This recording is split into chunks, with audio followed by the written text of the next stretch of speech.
Hello, everyone. Welcome to a retro review, something new from the Powerbomb Project. I'm one of your hosts, Daniel, joined by my other two hosts. It's Berman. Chris. So today we are doing, like I said in the intro, retro review, and this is the first one we're ever doing. Trying something new here because we can't live stream right now at the moment, unfortunately. But that might get worked out in the future. We'll have to see. So I decided to show the gang my favorite WrestleMania of all time, WrestleMania 19. Is it a perfect show? No. But in terms of just, feeling like a spectacle, the kind of wrestling show that can only really happen once a year, this is like the most prestigious WrestleMania in my eyes. A lot of people think WrestleMania 17 is the best WrestleMania of all time. And I'm not going to discount that Mania because it's a fantastic Mania as well. But I think this Mania is better. And this is the best Mania show of all time.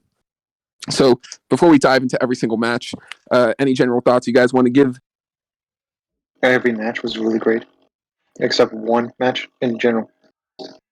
The Diva stuff was real cringe. It didn't age well. It was bad. Well, cheat. All right.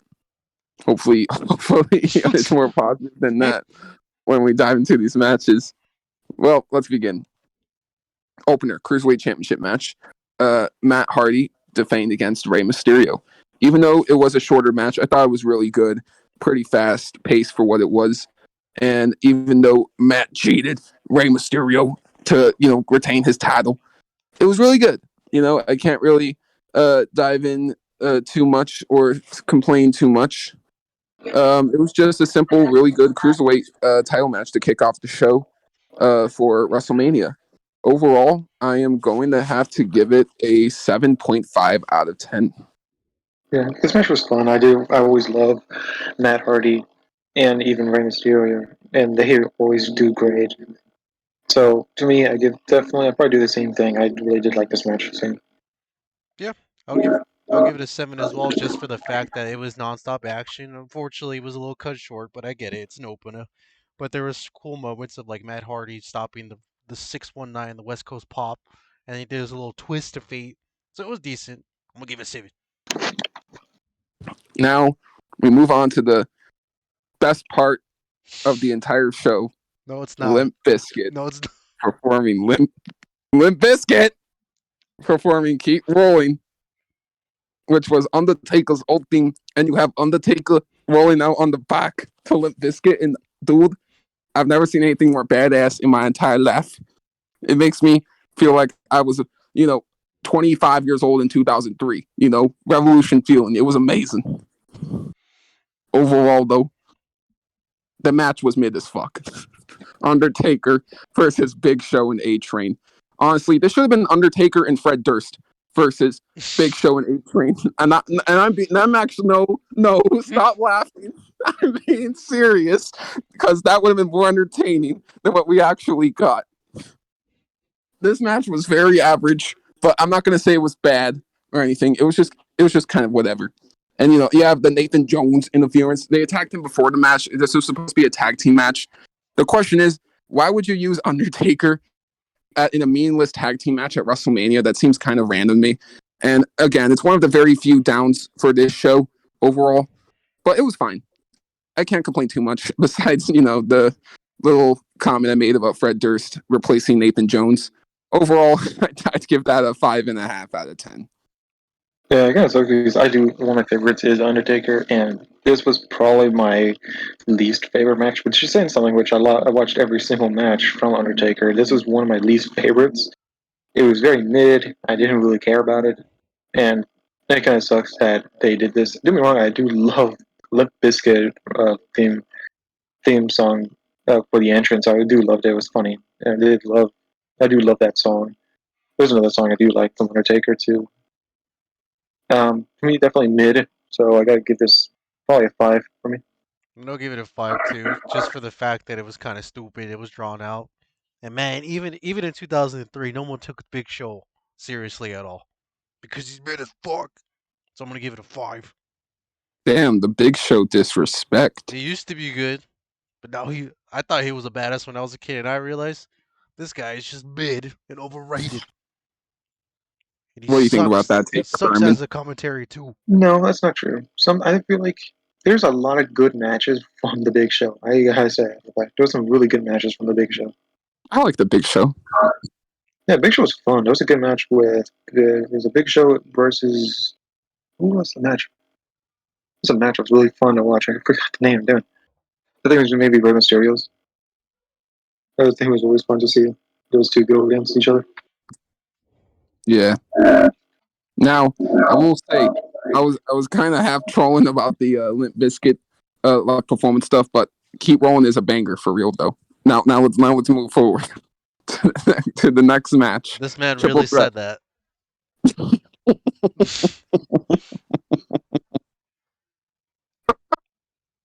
Triple threat for the women's championship. Victoria, Jazz, and Trish. sorry. All right. Overall, thought it was a good match. Again, it wasn't that crazy, but this actually got a tad bit of time, which isn't saying much because this is Vince McMahon era of just woman getting short ass matches. But no, it was good. Trish got a nice WrestleMania moment, winning that title, becoming the new champ. Overall, I would give it a 7 out of 10. Yeah, it was fun. That was a good women's match from this type of era. So it was fun. It was short, but it's good for Trish Stratus to win the championship. So I'd probably give it yeah. So yeah, 6.5 for me. I would just give it a 6 for what it was. I mean, even if it was like less than 10 minutes long, it was all right. It wasn't one of the worst matches I've seen in this card, so give it a 6. Yeah. Now, The Rock has a backstage interview, and it's a typical fun Rock interview, but he mentions how he has never beaten Stone Cold, and he believes that if he can't beat Stone Cold, he can't truly call himself the best, and all that sort of stuff. So it was a good interview. Moving that on to the WWE Tag Team Championship match, which is the tag titles for SmackDown. The Raw titles were the World Tag titles. But yeah, SmackDown had the WWE tag titles. A bit confusing, I know. But yeah, SmackDown tag title match. Team Angle versus Los Guerreros versus Chris Benoit and Rhyno. Overall, it was a very fun and good tag team match. While there might have been a few better matches in prior time, like at Survivor Series and No Mercy 2002, and on SmackDown throughout the past couple of months prior to that, it's still a very good tag team match, and I'm not going to shame it at all. Overall, you have Team Angle retain their titles, which is a bit surprising considering the result we get later on this show. Overall, 7.5 out of 10. Yeah, this match was fun. It was not that bad, and it kind of sucks that one of these people was one of the best in the world, but became very really hated later on. We're not going to talk about that much, but still, I think it was a fun match to watch. Seeing most of these people again, I think to me, I give this a 7.5. Me too.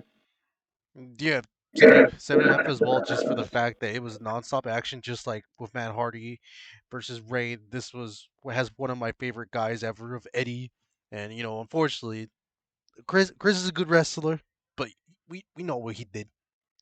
You know what he did. But other than that, the match was solid. I liked it quite a bit. It was fun. Something I watched on Raw. So 7. All right. We know what you Now, did. HBK versus Y2J. Shawn Michaels versus Chris Jericho.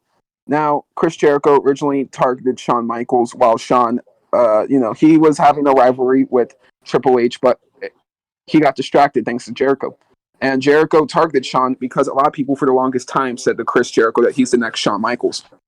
And because of that, he resented Shawn Michaels because he doesn't want to be the next Shawn Michaels. He wants to be the one and only Chris Jericho. So, he wants to basically beat Shawn ultimately to escape his shadow. And overall, you get a fantastic match here. You have Y2J hit Shawn with the super kick as well during the match. And it was just a great match overall. I can't really say too much besides it's perfect. The match is actually, believe it or not, the longest match of the night at nearly 32 minutes I swear this match feels like it's less than 20 minutes. It accomplishes so much in such a big amount of time. And overall, you protect both Y2J and HBK with the finish, and they have a reason to continue the rivalry after this match. You don't feel ripped off with the idea of a rematch because the match you get right here is just so perfect, and that's all I can really say. Maybe you could argue that their 2008 rivalry is more personal, but when it comes down to the in-ring ability, I'd say this is the best match these two have ever had. Overall, 10 out of 10. Quite simple and easy right there. Yeah, I think the match was fun. I think it was definitely one of the best matches from the Chris Jericho in WWE probably. And I think it was very fun to watch. Definitely did love how the storyline, the story between these two. So definitely give this yeah 10 and a half, 10 and 10. And then same here, dude. I can't say for a fact that this is probably one of the classic matches of Chris Jericho and Shawn Michaels, just because they demonstrate both of their heel tendencies, and it kind of excuse me, elevates Chris Jericho to like a new higher level. Because I think this is one of his like big break moments from what I've known and I've seen in this pay per view. It was never a dull moment. It was perfection, and we see many of his heel tendencies to this day. So I'm gonna give it a 10. Pretty on point, Chris. Because this is a interesting fact here. So you know how he beat both The Rock and Stone Cold in one night in December 2001 for the WCW and WF championships. Basically, he was undisputed champion for a bit, lost to Triple H at Mania 18 the year before this, and I'm not going to say he was entirely directionless, but it felt like for a while that he wasn't really going anywhere, and it felt like with this Shawn feud, it kind of was a reminder to the company that Jericho is that main event player. So yeah, this match at the time I feel like was kind of necessary for Jericho's career too. Yeah, couldn't agree more. Now, Chris, I know you're not a fan of this next segment, the pillow fight, which involved Jonathan Coachman, for fuck's sake. I didn't watch it because it was so cringe. I can't. This isn't wrestling. This is bullshit. If I wanted to watch fucking fan service, I would have gone on a fucking different site. Like, it's not even cool. And then they're hyping this up. It's just the beginning of this pay per view. I'm like, dude, nobody gives a fuck. Yeah, they were hyping it It's like, up when I'm for like fucking others. 12, I don't give a shit. I can look at the magazines in all this fucking time and see more action. This is so retarded. Honestly, yeah, were wrestling fans during 2003 that like lonely and desperate to see women in bikinis and shit? Just go to TNA, no Like tits and a ass. lot of people like say like this was a fun time and all that, but it's kind of cringe if if we're really being honest. Like, Yeah, I'm not trying to tear it apart too much, but I get why this era is looked at as negatively as it is. That's all I'm going to leave that. Now, yeah, it's so stupid. yeah. Now we move on to the most controversial match of the night. World Heavyweight Championship match, Triple H versus Booker T. Now, the story of this match is quite crazy. So bear with me. Booker T originally became the number one contender after No Way Out by winning a 20-man over the top rope battle royal match. And it came down to The Rock and Booker T. And thanks to Stone Cold Steve Austin, Booker T eliminated The Rock to get this match against Triple H. And this is the crazy thing. The whole build of the match was basically how Triple H was telling Booker T that people like him can never become a world champion and all other shit like that. It was a very racist storyline. And that's the crazy thing is it's not even the worst part. The worst part is that they wrote a racist storyline with the intention of Booker T still losing. Yes. They made a 6-week storyline attacking him and his race, saying people like him can never become a world champion, stereotyping him as a criminal and all other sorts of things due to his past. It's fucked up. It's honestly, sincerely fucked up.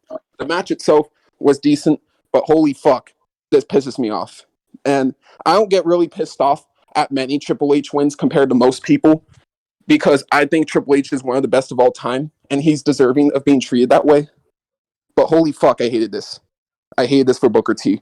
And I know Booker T constantly defends this, and the company like saying, "Oh, it wasn't really intended that." No, it was intended that way. There's no defending this bullshit. And honestly, I'll give it a 6 out of 10. But holy fuck, the result of this match and the whole story of this match just pisses me off, and it has Vince McMahon written all over it. Yeah, it was really messed up. I don't like seeing a lot of the racist stuff happen in any type of TV show. It gets me really pissed off always. And this one was no different. It was really messed up. It was a bad thing. It was really bad to hear that, but it was not that bad of a match. It was just not best. I was probably still give it the same thing as 6. I'll give it a 5 because it was decent, but there was two things that kind of threw me off. Besides Jr., who was the other commentary for this match? Was it I Michael believe Cole, Jerry Lawler. Jerry Lawler, and who was the other guy? Yeah, I think Jim Ross. Because SmackDown commentary was Cole and Taz. Raw commentary, which did the commentary for this match, was Jerry Lawler and Jim Ross. Okay, I'm pretty sure it was Jerry Lawler, but there was some like racist ass shit that he was like just mentioning like out of nowhere, just like Booker T was born in a pool table. His mom and dad sold cigarettes on the street. But his Jesus, broke bro. ass. It just being Jeez. like he was just being really fucking racist for like no reason. I'm like, what the fuck is happening? Dude, Like no commentary on the Ross, and even Jim Ross is like, dude, what the fuck are you talking about? And you're just dude. like cigarettes. You could tell that's Vince McMahon like screaming in Jerry Lawler's ear to say all that shit. You're just like, listen, man, you gotta say the N word this one time to hype up. Just be... To hype up the story. But We're besides, gonna really get people to root for Booker T just to have him fucking lose. it was dumb. And not only that, the finisher was retarded because Triple H hit the pedigree, and then, like you said, Daniel, Oh like for my 10, 15 god. seconds, he didn't do That's the anything. worst part about him losing. He waited 20 seconds after he hit the fucking pedigree. So that was stupid. So gave it a 5. Dude, One of the fuck worst this matches. fucking fuck this match, bro. Holy shit. It was good for like the first 5 minutes. Like it's fine, it's decent, but holy fuck. How? How what who thought booking this shit was good? Vince, Oh. Yep, of course. he Now coming back. speaking of Vince, he's in the next match. 20 years in the making street fight. Hulk Hogan versus Vince McMahon. If Spider-Man 3 was a match, this would be it. Yes. Just an absolute objective mess. But when you actually watch it, it's so much fun. And you get so much fun out of it. Like Roddy Piper getting involved in Hulk Hogan because of them having a rivalry in the 80s and both of them just being old as fucking bleeding and shit. It's just so funny. Like holding on to like a 20-year rivalry like that. And Vince McMahon just doing a leg drop off the ladder through the fucking table at ringside. It's just so crazy. And you, of course, you have the meme of the camera panning to Vince slowly rising from the apron. Just so much meme material and so much comedy gold that I've gotten out of this match, man. Overall, I'm gonna give it an 8.5 out of 10. It's so much fun. It's a mess of a match, but it's so much fun. It was very funny to me. Sorry, it was definitely 100% a 20 years in the making. It was way too fun not to watch. It was great to see the Vince McMahon Hogan fight. It was very fun to watch. So it was definitely like not as good as the Jackass one that happened pretty recently, but this was very up there. It was very fun to watch. Definitely 8.5 for me. And then honestly, the match quality wasn't that good. So objectively, this shit's like a 6. But there were so many dumb moments of Vince McMahon just like looking evil as usual, being buff as shit, on the steroids, and he can barely wrestle. And then you also have Hulk Hogan just like not taking the punches seriously at all. Him like powering up.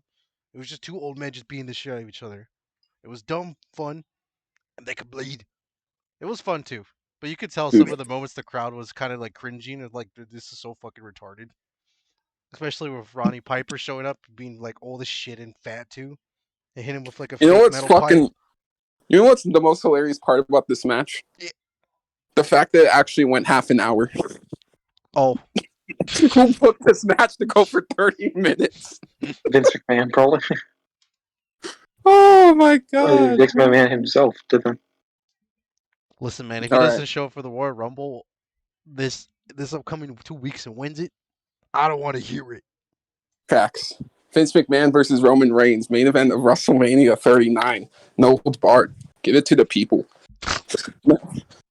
Now we move forward. The Rock versus Stone Cold Steve Austin, the last of their WrestleMania trilogy. And this is my personal match of the night.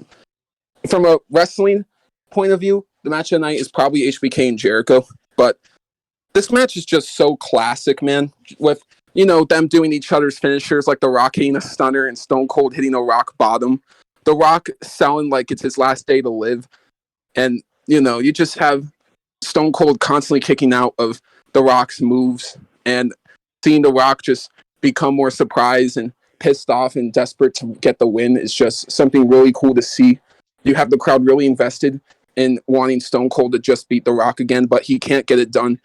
His time is over, and The Rock was on his way out too. He would literally lose to Goldberg in April and be on his way out. So, if you really think about it, this is really the last match these two could have possibly had together. And wow, what a way to end Austin's full-time career. This is the ending of Stone Cold's career for 19 years at least. And yeah, I think it's the perfect match to go out on.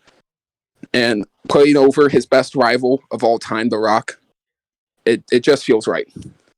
Overall, this is a definite 10 out of 10. This is my favorite match these two have ever had together as well. And they've had many classics together, but this one in particular just stands out a lot to me.